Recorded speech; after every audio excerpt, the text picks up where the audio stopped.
Hi YouTube, welcome to English for Thursday week 5. Let's have a look at what you need to go and get. So you'll have sheet 19 already from yesterday, and so today you're going to need sheet 21 and your book to glue these sheets into, your pencil, glue stick and eraser. So pause the video, go and grab those things. So a reminder that we are using our whole body listening when we are learning, so eyes are looking, ears are listening and keeping our body still. Okay, so today we are learning about comparing characters in a traditional story, so the Three Little Pigs, and an alternative story, which is called the true story of the Three Little Pigs. So to be successful today, we're going to co-construct a character profile about the alternative wolf. We'll describe his appearance, his thoughts, qualities, and actions. Okay, so we're going to listen to the story now. The true story of the Three Little Pigs, by A. Wolf. Everybody knows the story of the Three Little Pigs, or at least they think they do. But I'll let you in on a little secret. Nobody knows the real story, because nobody has ever heard my side of the story. I'm the wolf, Alexander T. Wolf. You can call me Al. I don't know how this whole big bad wolf thing got started, but it's all wrong. Maybe it's because of our diet. Hey, it's not my fault wolves eat cute little animals like bunnies and sheep and pigs. It's just the way we are. If cheeseburgers were cute, folks would probably think you were big and bad too. What can you see that's in his burger here? Looks like some ears. What's this?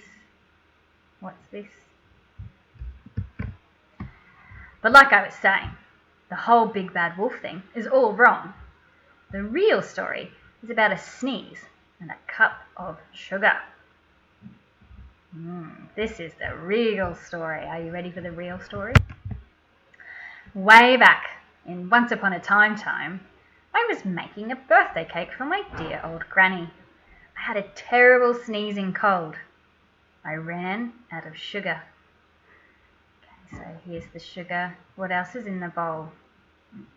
And who's this over here? That looks like his granny. So I walked down the street to ask my neighbour for a cup of sugar. Now this neighbour was a pig, and he wasn't too bright either. He had built his whole house out of straw. Can you believe it? I mean, who in his right mind would build a house out of straw?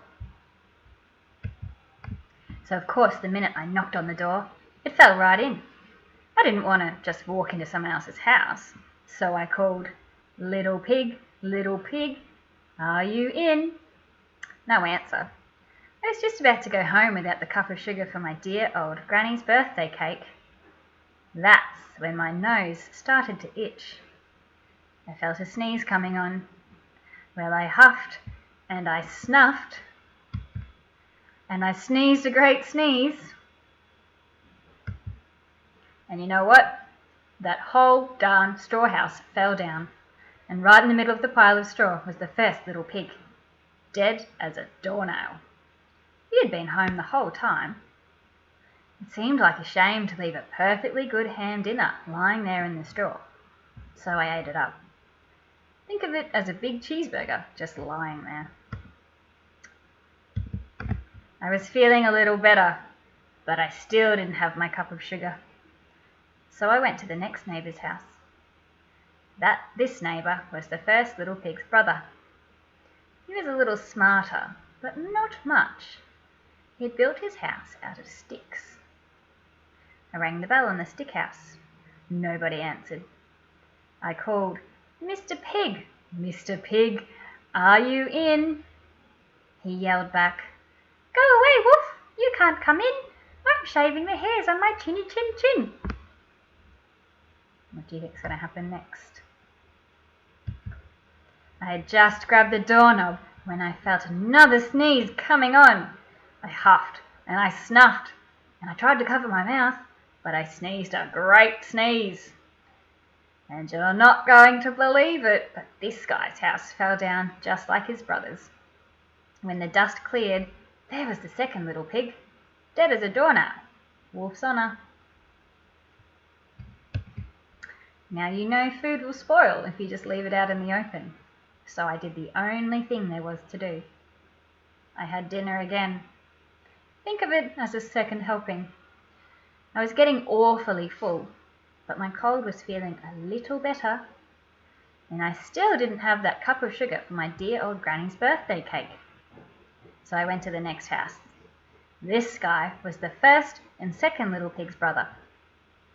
He must have been the brains of the family. He had built his house of bricks. I knocked on the brick house. No answer. I called, "Mr. Pig, Mr. Pig, are you in?"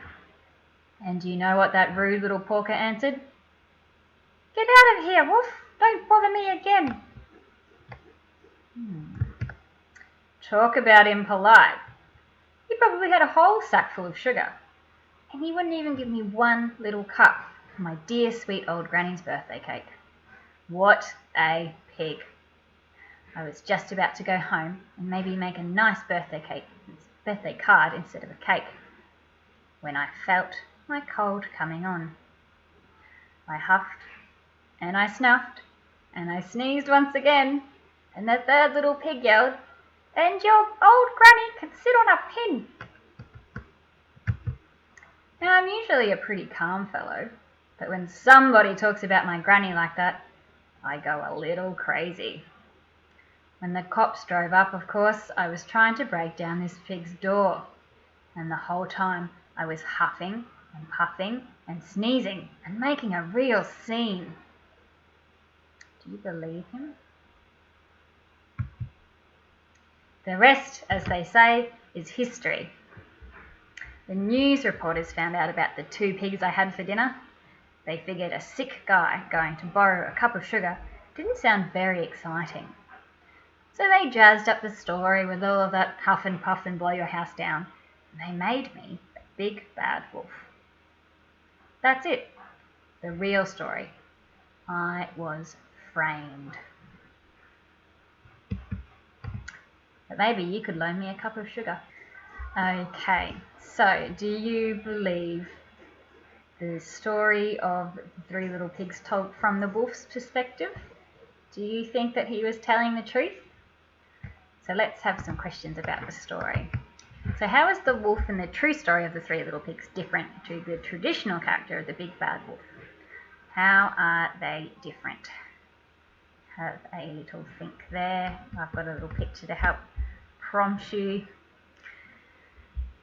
How does the story start off? What does he say he's doing? So the wolf is shown as kind and caring. He's saying he didn't mean to blow down the pigs' houses. And what events in the story are the same as the events in the traditional tale of the 3 little pigs? So what same things happen? I'll give you some clues.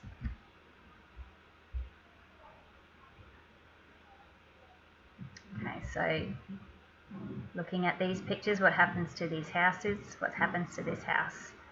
Are those events the same? Okay, so we've got the wolf still blows down those first 2 houses, but he can't blow down the 3rd little pig's house. Okay, so what events does the author include in the true story of the 3 little pigs to make us feel differently about the character of the wolf? What event at the start helps you feel differently about him? That's right, so he's making a cake for his granny. So they're showing him as a nice person, and then they're saying he didn't mean to blow the pigs' houses down, so that also makes us feel a bit differently about him. And then he's saying he sneezed because he had a cold. So that changes our opinion of the wolf. Okay, so the author has shown the wolf character in a different or alternative way to the traditional big bad wolf.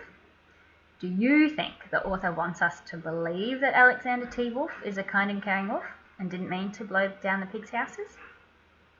So what do you think? Do you think yes, he wants us to believe that Alexander T. Wolfe is a kind and caring wolf? Or no? So you might have a different opinion to another person. So let's have a look So if you said yes, you might have thought the author wants us to believe that the wolf didn't mean to hurt the pigs and that we should see him as a kind and caring character. Or you might have said no, because the author is making it seem like the wolf is innocent. But when we looked at the burger and the cake mix, they had animals in them, and he still ate the first and the second little pigs. And at the end, he was huffing and puffing when the police arrived. Okay, so what we're going to do is we're going to get out sheet 21. And it's got some descriptions of the character here. So we'll read through these. And after we've read through them, we're going to cut them out and put them onto sheet 19. So we've got wears round glasses, ill, has a cold, big, sneezes down the straw house, he wants to make his granny a cake, ends up in jail, sneezes down the first little pig's house by accident, respectable, innocent, pinstripe suit, spotty bow tie, he doesn't want to waste good food, so he eats the pig. So all ways of describing the big bad wolf in the true story. So what we're going to do now is we're going to cut these words out and put them into this page. So we did this bit yesterday, we've done this column about the traditional character. So today we're doing this column here. So you can pause the video here and cut out all of these words, and then we'll go through them on the next page. Okay, so pause the video, cut them out. Okay, so on the first page here we've got appearance, qualities. So we're going to be looking for all of the words that describe what the wolf looks like. So if we go through, we've got wears round glasses, so I need to stick that into appearance. So if you would like to go ahead and have a go at gluing these in, please do. You don't have to follow along with me, but if you want to, then that's fine as well. So I'm going to be looking for all of the things that describe what he looks like. So wears round glasses, yep, he's big, pinstripe suit, spotty bow tie. They're all things that describe what he looks like. So I'd cut those out and put them in there. Okay, so the qualities that he had, so if we go back here, this is what he's like on the inside, or what kind of person you would describe him as. So not what he looks like, but what kind of person he is. So in here I've picked out respectable and innocent. So you'll cut those out, well you've already cut those out, and then gluing those in here. Okay, so on the next page you're going to describe his thoughts and actions. So going through these, what is he thinking about? So finding the descriptions here. He's not thinking about wearing round glasses, he's not thinking about having a cold. So he wants to make his granny a cake, that's something that he's thinking. I think that's it for that one. What about his actions? So what are the things he does? So finding the actions in here. So we would have already glued in a lot of these. He ends up in jail, that's an action. He sneezes down the first little pig's house by accident, that's another action. He doesn't want to waste good food, so he eats the pig.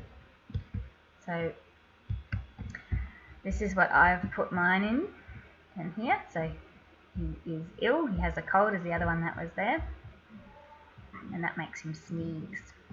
So yours might be different because I okay, so if you've glued your things into slightly different areas, then that's fine, because you might classify something slightly differently to me. That's okay. Okay, so let's just recap. So the wolf is represented differently in both stories. So both representations of the wolf can be sorted into appearance, qualities, thoughts, and actions. So tomorrow we're going to use an alternative character description to write a profile. And that is the end of our lesson today, and I will see you tomorrow. Goodbye.